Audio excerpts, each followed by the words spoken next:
Oh, hey, take it easy. Those stitches are new.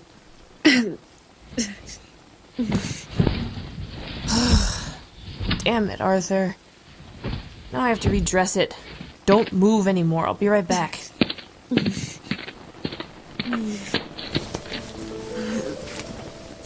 Even though a year has passed since I've been killed by Germany, the wounds never had the proper chance to heal, as I've never been able to replenish the losses suffered at Somme. Canada had tried to help, both in nursing me as best he could, and bringing in more troops from his own country, but it could only go so far. As soon as I could walk and was barely cleared to return to combat, I've been rough and unrelenting on myself, throwing my person back into battles without any concern for my still healing injuries. I can't recount how many times I've reopened the wounds and suffered new ones because of them. I've forgotten how many times I've restitched the largest lacerations myself and repacked those I couldn't. They'd actually been looking alright before the fight with the American soldiers. Now, I don't even want to know. The original wounds have been ghastly. The German machine guns had ripped my left side and hip apart, cutting open areas of my stomach that I hadn't known about until I reawakened later in Matthew's care. For our kind, organs heal fairly quickly. While the bullet wound to my leg that grazed my femur hadn't been too bad, my skull, ribs, and shattered pelvis had been agony to recover from. As for the bullet wound to the head, well, there was a reason I had been unconscious for so long. Brain matter takes an excessively long time to regenerate. Next to the heart, it is the hardest organ to regrow.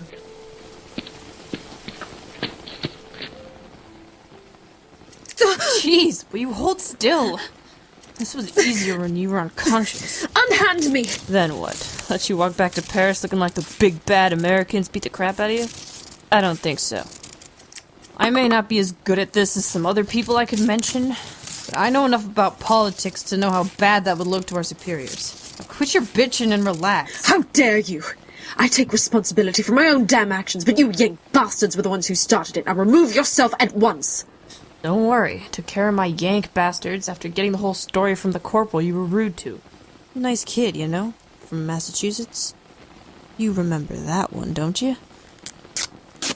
Where we took the first stand and all.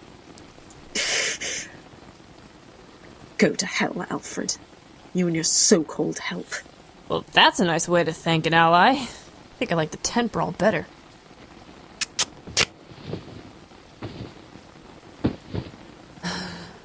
So, how'd you get these wounds anyway? I can't tell what made them. Can you at least tell me who stitched you up the first time? It's obvious someone had to if I could see the needle marks. Your brother. I dare say I'm afraid to compare the work. Matthew. Hey, how is he? Is Canada doing well? I haven't heard much back in the States. Your journalists aren't exactly the fairest in covering everyone in this war. But I heard about Vimy Ridge, and that was a huge success because of Canada. Where is he now? Oh, is he in Paris? Oh my god, is he still here? Maybe I could catch him before he... The hell was that for? You have the attention span of a gnat, you bloody prat. You're supposed to be playing corpseman, not rattling off like a brain-deficient toddler about a meeting you've more than missed. So, was Matthew at the meeting? No, you incomprehensible twat! God damn it, why are you even here?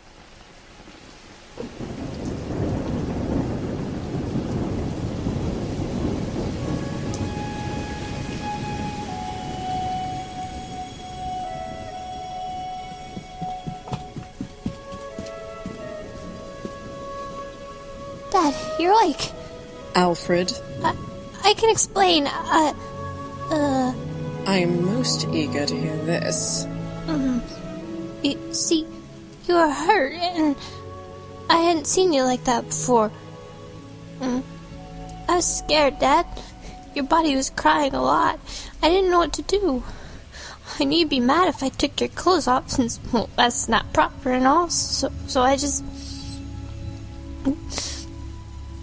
I ran out of bandages, so I took some of the bed linens and tried to improvise.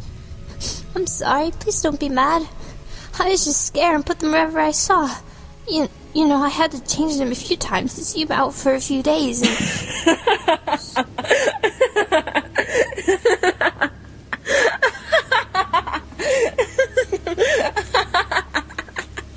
Oh.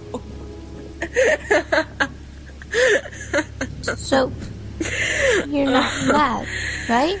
Oh, lad. It's good to be home.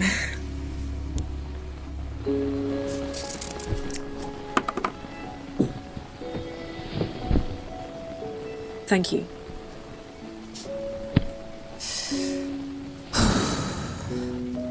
You're welcome.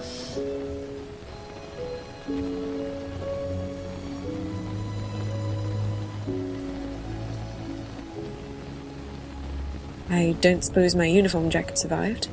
Nope. It's a goner. Don't sound too depressed about it. Sorry, but there's no way you're gonna be able to get that much blood out of green wool. You can borrow something of mine till you get back to Paris. Or your own camp. Wherever that is. No, thank you. What, you'd rather be half naked and walking back to Paris in the pouring rain? I don't think so. I'd have to change your bandages again. Rain doesn't bother me. I'll figure something out. Please. Like you'd walk all the way back to Paris in your state in this downpour. Has it really been that long since you were last in London?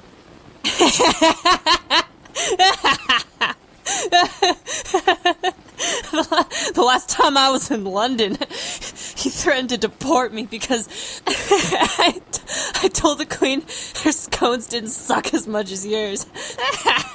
You complete wanker! What the hell is wrong with you bringing something like that up? This is neither the time nor the place. Lighten up, Arthur.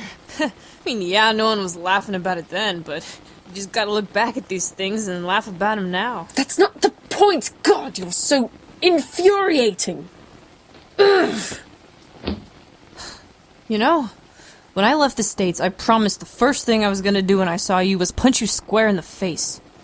But seeing as how you've managed to get nicely mangled before I got my hands on you, and seeing as how I just finished fixing you up, I'll save that promise for another time and just let you off with a warning. Don't fuck with grouchy Americans around dinner time. I got you some chow from the mess tent just before you woke up. Had you not soiled your bandages and torn your wounds before I got back, you'd have had a hot meal waiting tonight. But since you decided to be an unruly patient, these are the consequences. Wait, where the hell am I anyway? Am I still in the American base camp? Yep. And the guys thought it might be better to take you to the med tent or ship you back to your own people. But I brought you here to my tent. It's been a good 5 or 6 hours. None of my guys really know who or what I am. But they know I've got Pershing's ear, so they assume I'm high-ranking and do what I tell them. Likewise, they don't know about you. Story goes, you're just some irate Englishman looking for some random American named Jones, who may or may not even be a participant in this war. The best stories say you were looking for some kind of relative. The worst is that you were shit-faced drunk. Either way, it ends with me taking you to get patched up, then shipped out. So I suggest you try not to cause any more trouble, okay? Very well. So, when does this shipping out happen? Don't know. Storm's pretty wicked outside, and we're not sure when it'll let up. This isn't exactly a country we're used to. But when it does, I'm arranging you a vehicle to take you back to Paris. That is where you need to go back to, right? Paris? Yes, that is where I need to return to. You're coming with me. Huh? What's wrong with one of my guys driving you up? I promise there won't be anyone involved in today's fiasco, so you don't have to worry about that. No, you git. You personally need to come back to Paris with me. That was the whole point of me coming all the way out here, so don't think I'm not accomplishing it. Yeah, we'll see about that. Well, enjoy the chow. I'll be back after I check in with my people and grab something for me to eat. See ya, England.